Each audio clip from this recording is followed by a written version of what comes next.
Muito bom dia a você que nos acompanha sempre na telinha da SIC TV. Estamos começando mais um Viver Bem, falando de saúde, bem-estar, de qualidade de vida e também de problemas sociais.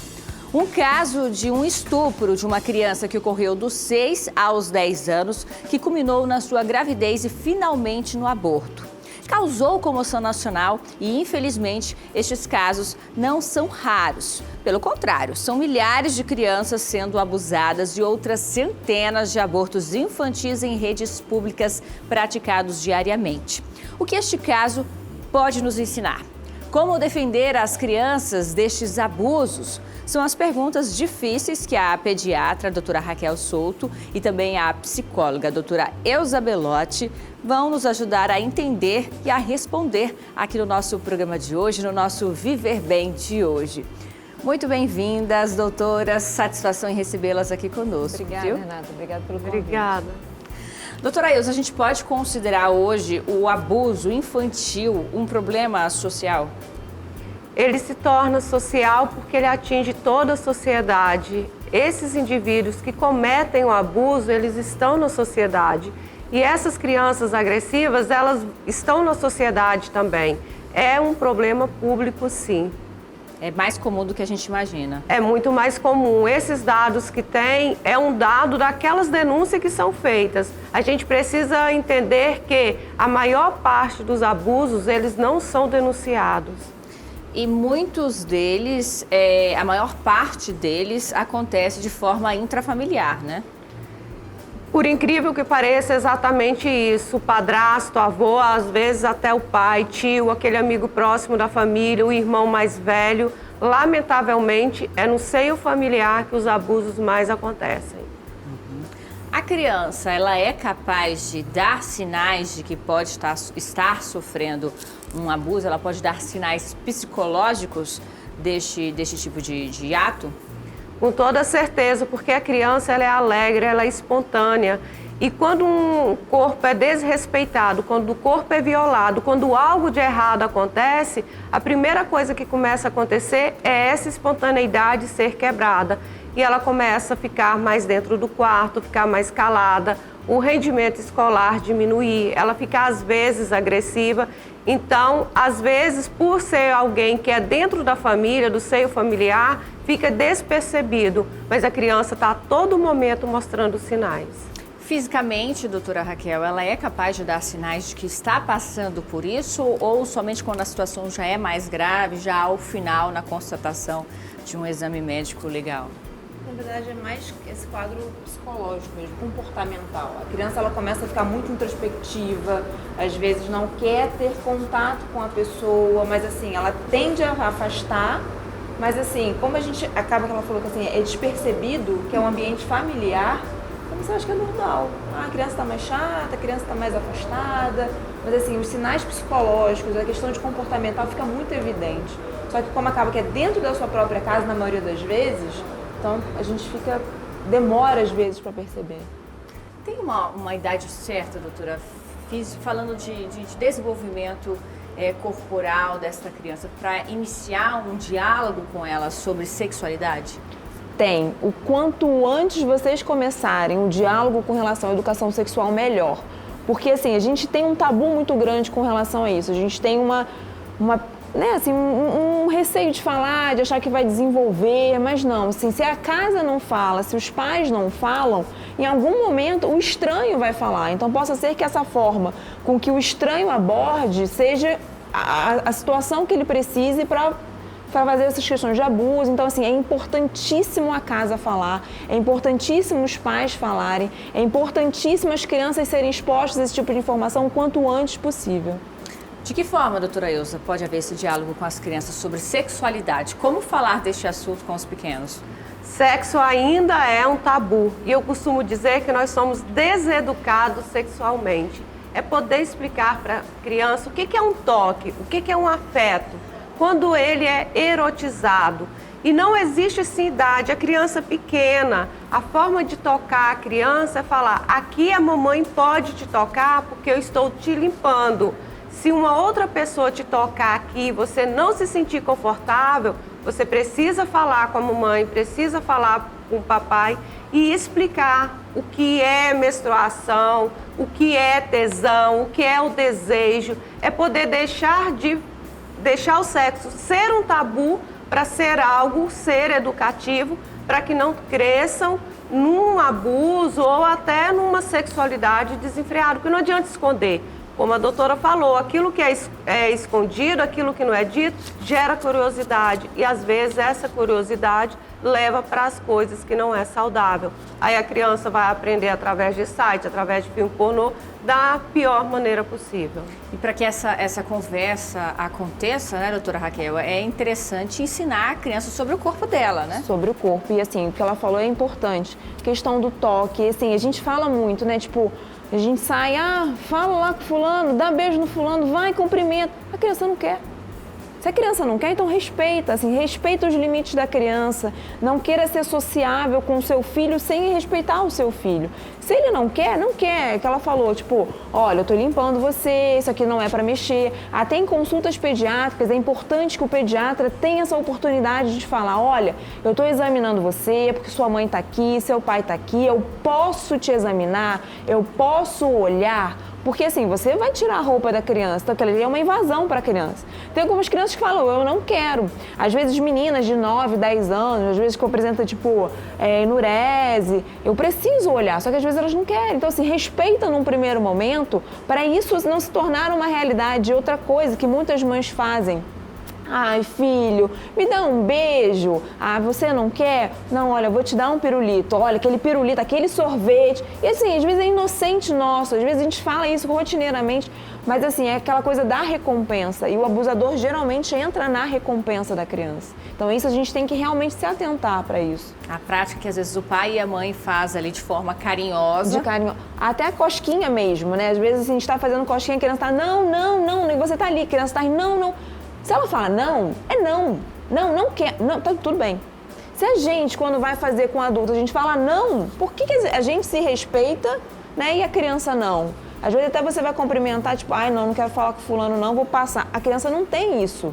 Então, assim, essa responsabilidade fica sendo nossa. Então, a gente obrigar uma criança a cumprimentar, a beijar, isso às vezes inviola esse desejo da criança. E uma coisa que os pais podem fazer também, que eu sempre oriento, quando a mãe vai limpar a criança, quando o pai vai limpar, fala, olha, eu vou tocar nas suas partes íntimas para eu poder te limpar. Ó, a mamãe agora vai fazer um carinho no seu rosto.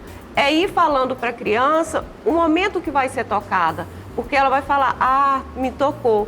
Pediu para eu ser tocada, eu estou sendo respeitada. Então, quando alguém tocar de forma desrespeitosa, ela vai saber de forma diferente. E assim, é importante falar, eu vou te tocar, eu vou fazer um carinho na sua cabeça agora, porque aí ela já vai estando... E isso desde bebê, quando você está trocando a fralda da criança, é importante que você pontue isso. Desde bebê, desde quando? Desde sempre. Muito bem, estamos falando aí sobre as dicas, como você pode proteger o seu filho de um abuso sexual. Entenda mais depois do intervalo, que é bem breve. Você de casa, não saia daí.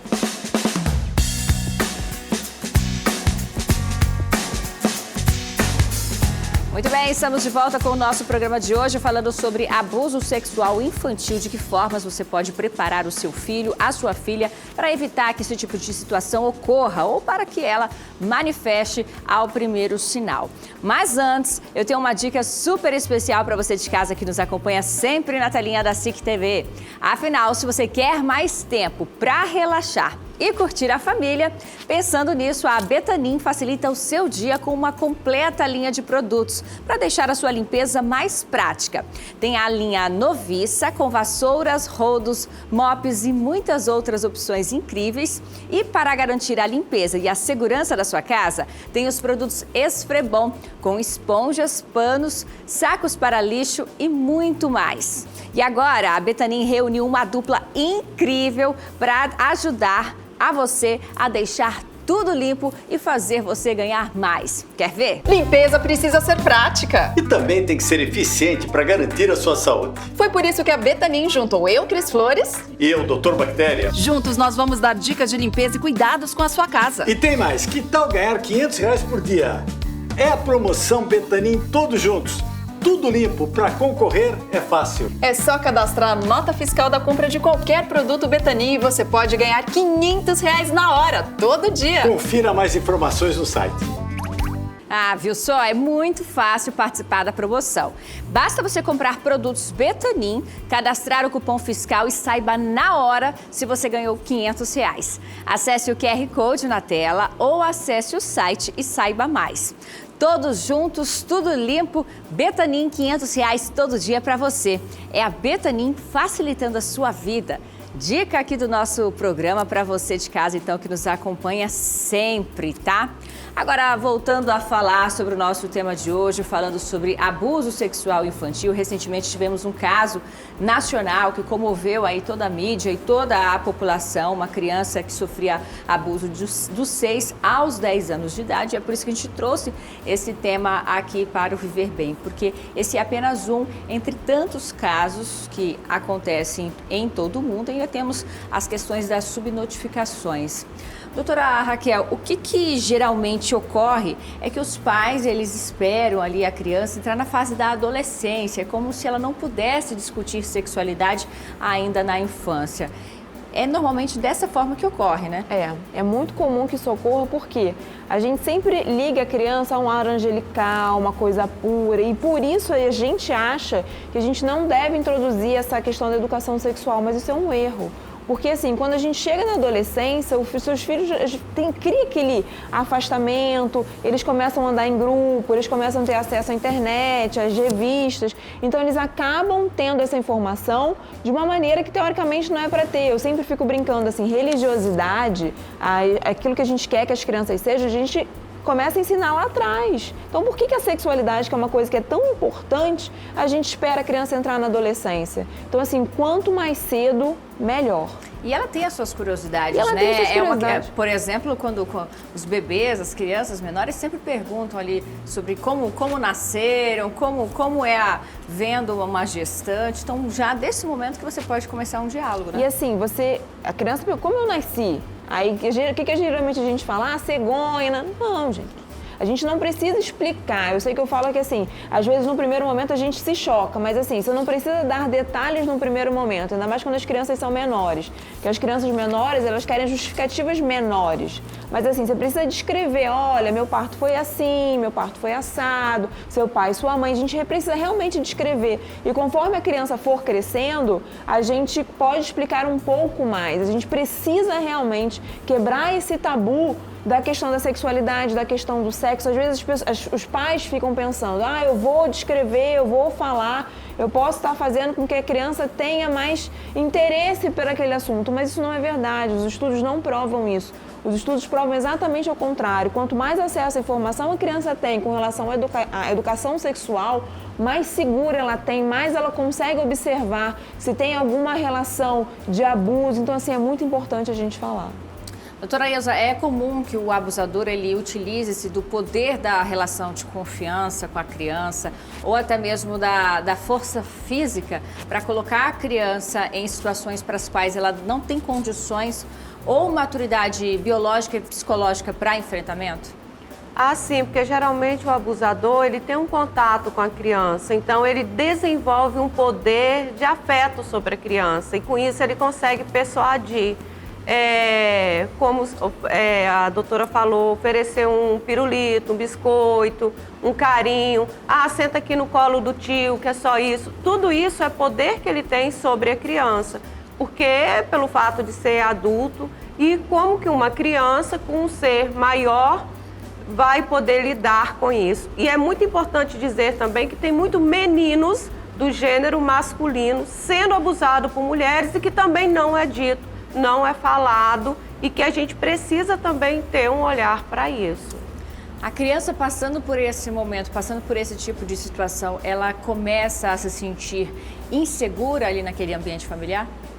Insegura, desprotegida, sem um espaço e completamente desprotegida. A sensação que a criança sente é essa, desproteção. Se o lugar, o que era para eu ser protegida, cuidada, amada, estão fazendo isso comigo, aonde que eu vou me sentir amada? E aí começa a gerar insegurança, a autoestima baixa, várias outras doenças psicológicas devido ao fato de não ter uma segurança, de não ter esse apoio em casa. E que podem refletir em problemas físicos, Em problemas né, doutora físicos. Raquel? Por exemplo, aquela criança que não quer comer mais. A criança que não quer comer mais, que não dorme, que a criança na escola ela não se desenvolve. E assim, eu acho que uma coisa que a gente precisa falar é que assim, a criança que é abusada, às vezes a sociedade fala assim, mas nossa, passou durante tanto tempo, não falou, por que não falou? Às vezes entrou na adolescência e não falou. Eles têm muita vergonha. E às vezes o abusador, ele liga, né? Assim, olha, eu vou fazer alguma coisa com a sua mãe, com o seu pai. Então, assim, a criança pensa, ela guarda isso para ela numa tentativa de salvar a família dela. Então, assim, ela não se sente confortável, mas ela entra numa situação que, assim, ela precisa ficar sozinha no intuito de salvar as outras pessoas. Então, assim, ela é a maior vítima, ela não é culpada. E uma coisa que se deve levar em consideração também é que às vezes as pessoas falam assim, mas só passou a mão, só foi isso. Não, é isso tudo. Então isso a gente tudo. nunca pode mensurar o que o outro está passando, porque não é com a gente. As mulheres adultas, é difícil essa manifestação, o entendimento de que aquilo trata-se de um abuso, até às vezes o sentimento de culpa, e a criança, ela costuma desenvolver esse sentimento de culpa também, né, doutora Ilza? Desenvolve porque ela se sente culpada, ela acha que foi ela que provocou para que o abusador mexesse com ela. E aí cria uma culpa, o que eu fiz, o que eu estou fazendo? E ela vai se sentindo cada vez mais culpada, cada vez mais diminuída, achando que a culpa é dela. Como se ela estivesse fazendo algo errado e não pudesse comunicar aos pais, né? E assim, o abusador, ele influencia muito nisso. Então, assim, ela prefere ficar quieta a ter que estimular, não estimular, assim, mas a ter que propagar a informação de que ela está sendo abusada e fazer com que os pais passem vergonha por aquilo ali. Porque é um campo que eles fazem com que a criança realmente seja culpada, ela se acha que ela é culpada. Tanto que, assim, apareceu na mídia desse caso da menina, ela fala, ainda bem que agora meu avô está salvo. Então, assim, muito provável você vincula, olha, eu vou fazer isso, eu vou fazer assado. Então, assim, a gente precisa realmente explicar para as crianças o seguinte, olha, independente daquilo que vão falar, sua mãe está segura, seu pai está seguro, a gente está com você.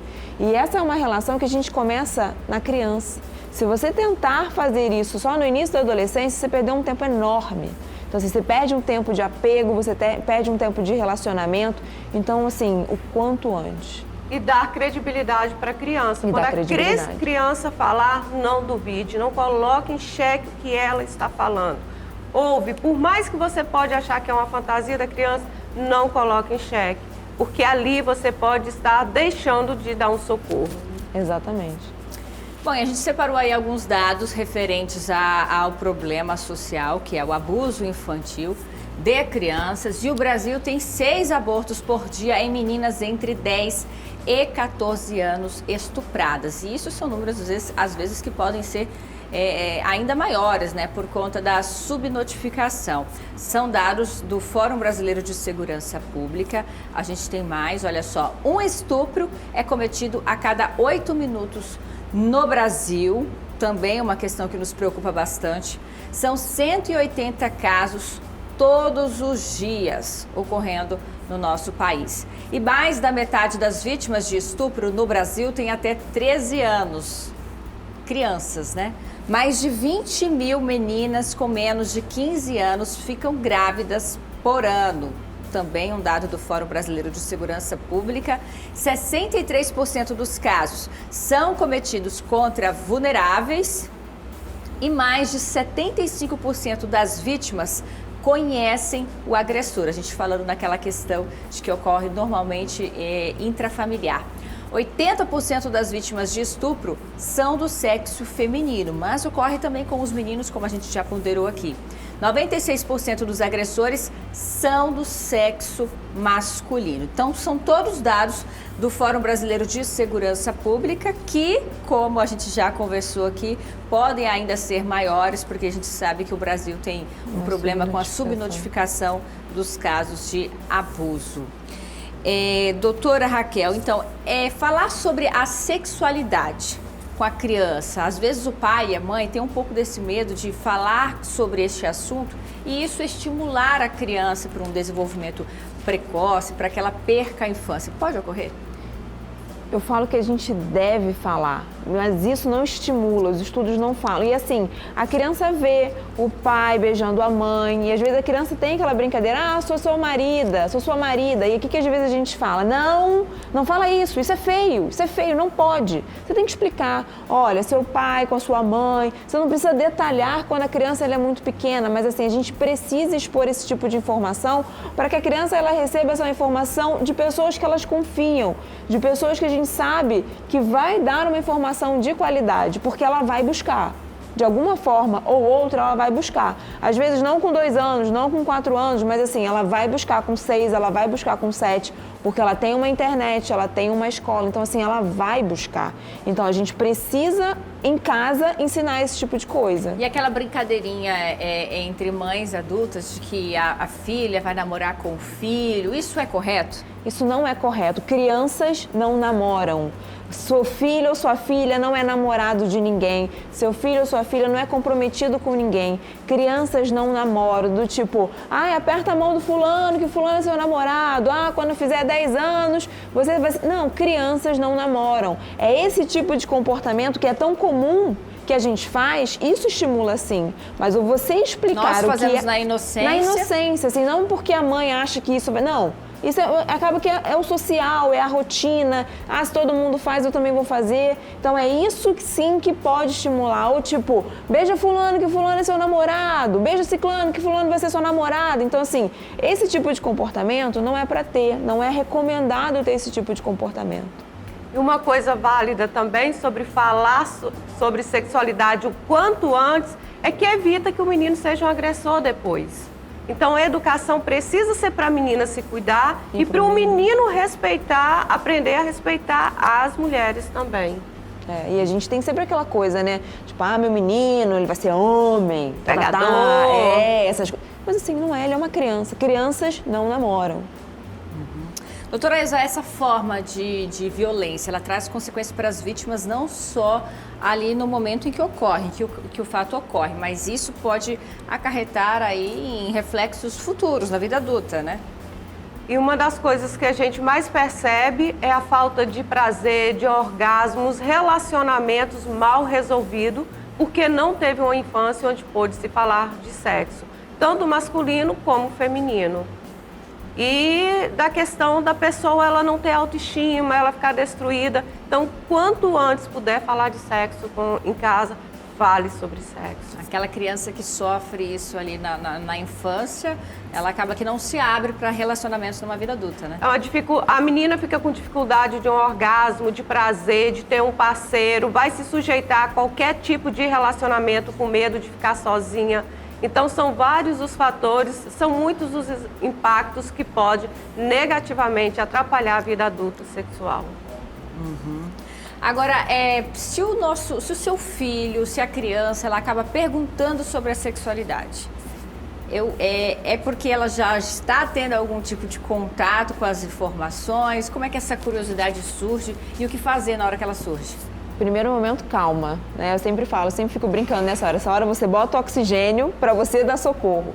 Porque assim, você precisa explicar. Porque assim, seu filho vê pela novela, seu filho às vezes vê com relação a alguém conversando. Então assim, você precisa explicar, mas obviamente você não vai fazer uma justificativa mirabolante para uma criança de 2 anos, né? Você explica ali com as palavras mais simples. Olha, seu pai, sua mãe, isso precisa ser falado. A gente não precisa falar assim, olha, não, isso aí só depois. Ou fale com seu pai, ou fale com a sua mãe. Assim, a gente tem que realmente deixar a responsabilidade para a gente e descrever, né? Assim, é importante a gente falar. E é importante a gente, quando a criança vir para a gente não brigar. Porque se ela falar com a gente brigar, ela vai falar, opa, eu acho que aquilo ali já não posso mais falar nem com a minha mãe, nem com o meu pai. Eu preciso falar com outras pessoas.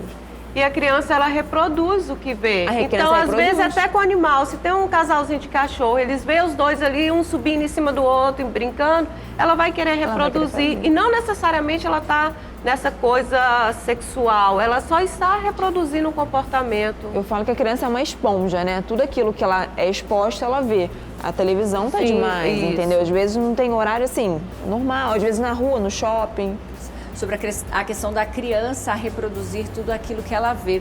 Acho até um ponto interessante para perguntar para a doutora Raquel, o fato das crianças em que o pai e a mãe mantêm ali por muito tempo no mesmo quarto, na mesma cama, e os pais querendo ou não ter os seus momentos de intimidade.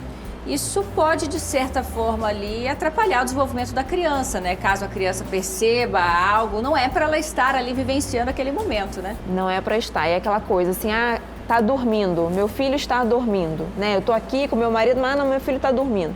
Mas assim, é o ambiente, então assim, tem inúmeros lugares, tem a cozinha, tem a sala, assim, você não precisa fazer nada com seu marido, nem com a sua esposa, quando a criança está naquele ambiente, assim, não é bacana, assim, não é interessante a gente expor a criança assim. Então, assim, a gente precisa ter essa conversa, a gente precisa realmente ter essa educação sexual, mas assim, apresentar de uma forma pai e mãe, às vezes no mesmo quarto, mesmo uma criança dormindo, não Isso não sim é. pode ser um estímulo. Isso sim pode ser um estímulo. E às vezes a gente acha, não, tá só dormindo, né? Assim, isso não. Doutora, a gente comentou sobre a questão dos reflexos na vida adulta desta criança que sofre um abuso. Falamos muito ali da questão do relacionamento, que isso acaba deixando a mulher, o homem mais tímidos ali para as questões de relacionamento. Mas pode gerar outros tipos de problemas psicológicos na vida adulta, outros tipos de comportamentos, além das questões de relacionamento social? Pode sim, principalmente no contato se a mulher passou por um abuso e ela vai trabalhar numa empresa que o chefe é mais autoritário, ela pode até diminuir a produção, ela se sentir insegura. Então são inúmeros os fatores que podem desencadear aí de comprometer completamente a mulher. Principalmente na vida profissional, dela sentir acanhada, não sentir capaz, ela se submeter a outros tipos de agressão, a outros tipos de assédio, exatamente pela dificuldade de dizer não, de se impor, de se colocar no mundo. E acontece até, é muito comum que mesmo não havendo um único quadro que caracterize crianças e adolescentes abusados sexualmente, estudos eles revelam que alguns transtornos psiquiátricos eles podem ser apresentados pelas vítimas, como o transtorno do estresse pós-traumático, que seria o transtorno do estresse pós-traumático, e isso vai exigir ali um tratamento para a vida toda. Como é que vai ser? Muitas das pessoas precisam de um tratamento psiquiátrico e infelizmente não tem. Esse transtorno ele acontece quando a vítima ela continua sentindo o medo e apresenta como calafrios, como insônia, não dorme à noite, diminui a quantidade de comida, ela passa a viver num estado de pânico que ela não consegue mais desenvolver uma vida naturalmente. Isso pode ocorrer de chegar no consultório do pediatra e aí há um trabalho conjunto, né, doutora Raquel, para tratar isso? Eu falo que todas as oportunidades que você tem contato com a criança são oportunidades que a gente precisa ensinar e são oportunidades que a gente precisa avaliar. Se você tem às vezes alguma criança que ela é muito resistente ao amostrar, você começa a perguntar, ali você precisa introduzir. Sabe, você precisa introduzir essa ideia, você precisa introduzir para a mãe, para o pai, porque assim, geralmente as crianças menores, elas não têm essa resistência do tirar roupa, porque elas não têm ideia do que é aquilo ali. Então, se você vê uma criança muito pequena, ter uma resistência muito grande, não que você vai virar para a mãe e vai falar, olha, tem um problema. Não, mas assim, olha, se atente em tal ponto, né, no comportamento, com quem está ficando, o que ela está manifestando, ela era assim, deixou de ser. Então, assim, esse tipo de coisa a gente precisa falar sim. E na hora que a criança perguntar o que é sexo, doutora, o que o pai e a mãe vai fazer? Eu estava falando, bote o oxigênio primeiro. Assim, a gente não precisa ter desespero, sabe? Assim, a gente também não precisa terceirizar para ninguém. Agora a gente tem que explicar de uma forma com que a criança entenda. Assim, primeiro que você vai retornar a pergunta para ela. Né? Assim, o que é sexo para você?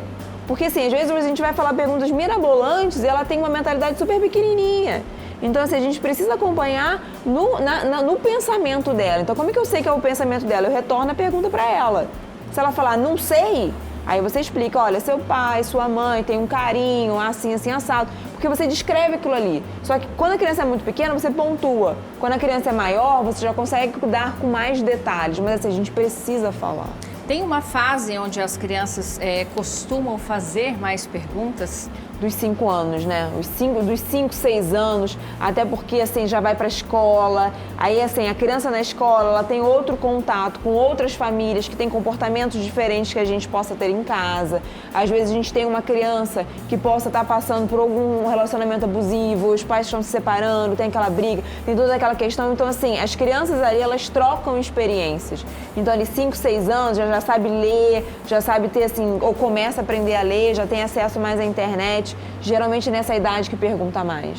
E não que a escola não seja um ambiente seguro, mas é interessante prepará-la também para sair da bolha de dentro de casa e frequentar a escola, outras atividades? E é importante que a escola também tenha essa questão da educação sexual, né? E se a gente começar desde pequeno, quando for trocar a criança, quando for trocar a menina, quando for trocar o menino, tô trocando, tô limpando, isso aqui é seu, não pode mexer. Tem até uns desenhos que a gente fala, tipo, olha, aqui eu posso, aqui eu não posso, o porquê que você não pode ser seu, quando você falar não. E outra coisa que a gente fala muito, às vezes quando a criança apanha, morde na escola, você fala assim, vai lá falar com a sua tia. Não, você tem que ensinar a criança, comigo não. Então, assim, a partir do momento que ela tem qualquer comportamento diferente, seja na escola, seja na creche, seja numa festa, ela vai se sentir incomodada, ela vai falar comigo não e vai sair correndo para falar.